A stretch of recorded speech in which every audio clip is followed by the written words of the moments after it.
les artistes, ce qui fait leur qualité, c'est leur singularité, mais le lieu de naissance devient de moins en moins un marqueur dans la silhouette de l'artiste. C'est beaucoup plus son parcours. L'énergie, c'est surtout pas de créer une silhouette standard. Au contraire, on va sur la multiplicité des différences, parce que les artistes venant de pays étrangers, on ne souhaite pas que la logique franco-française vienne présider à tout cet ensemble.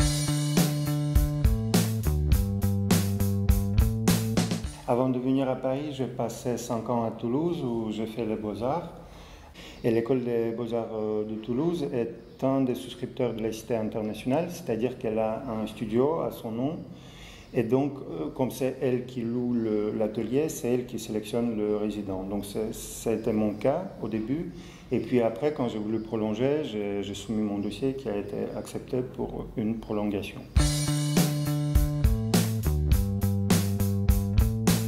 L'organisation au niveau du travail, comme on est très libre au niveau de l'école, si on ne s'organise pas, ben c'est pas possible, c'est pas faisable, on n'évolue pas.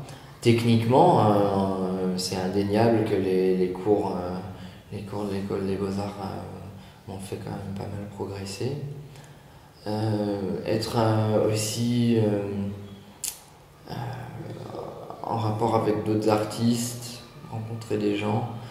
Puis techniquement, on avait à disposition pas mal de choses, notamment en vidéo.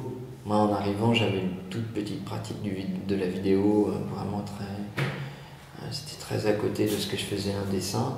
Et c'est justement grâce à l'école des Beaux-Arts que j'ai pu découvrir les plateaux techniques. Donc ouais, on peut dire que ça m'a permis de découvrir ça. Non, honnêtement, je ne peux pas dire que j'ai rencontré qui que ce soit par le biais de l'école.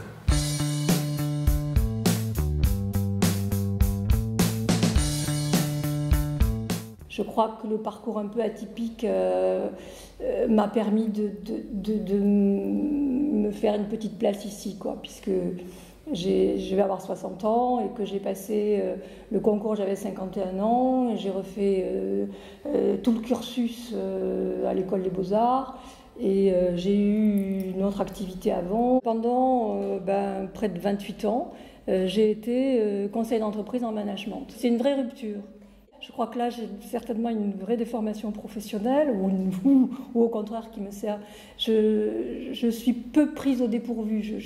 Je termine mes travaux jamais à la bourre. À la base, je viens de Moscou où j'avais fait des études supérieures en art, mais plutôt en art appliqué. J'ai fait une école de graphisme et j'ai été designer graphiste pendant 5 ans. Le savoir de mener le projet, de respecter la deadline, d'être précis dans ses choix et réactif parce que, par exemple, dans la publicité, il y a cette pratique de brainstorming, quand il faut,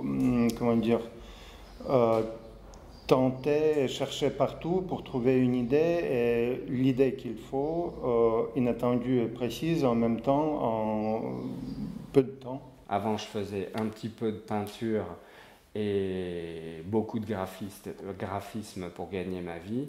Maintenant, voilà, je fais plutôt que de la peinture.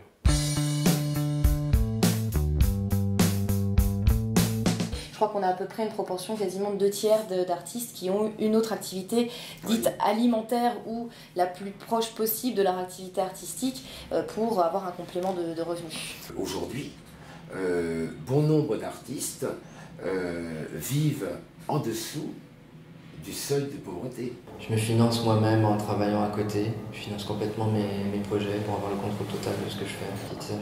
Je fais aucun compromis, j'ai aucune raison d'en faire parce que je travaille à côté. C'est une source de remise les pieds sur terre au niveau social, de voir des gens qui travaillent autour de moi pour d'autres raisons que purement financer leur projet, parce qu'ils ont une famille, parce qu'ils en sont obligés pour payer leur loyer. On met un peu les choses à leur place.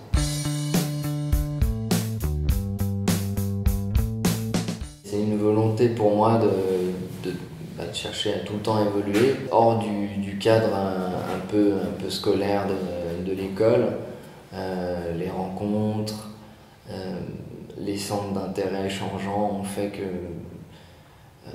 en ce moment je vais de plus en plus vers la vidéo et le documentaire. J'ai fait en parallèle des beaux-arts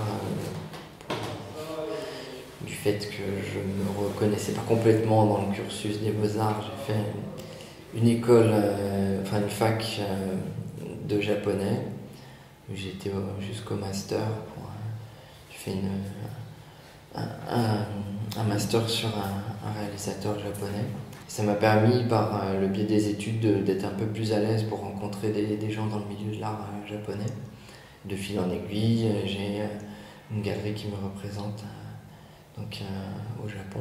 Quant aux Philippines, c'est par le biais de mon galeriste qui est en rapport avec les Philippines que j'ai eu donc l'occasion d'avoir des contacts sur place.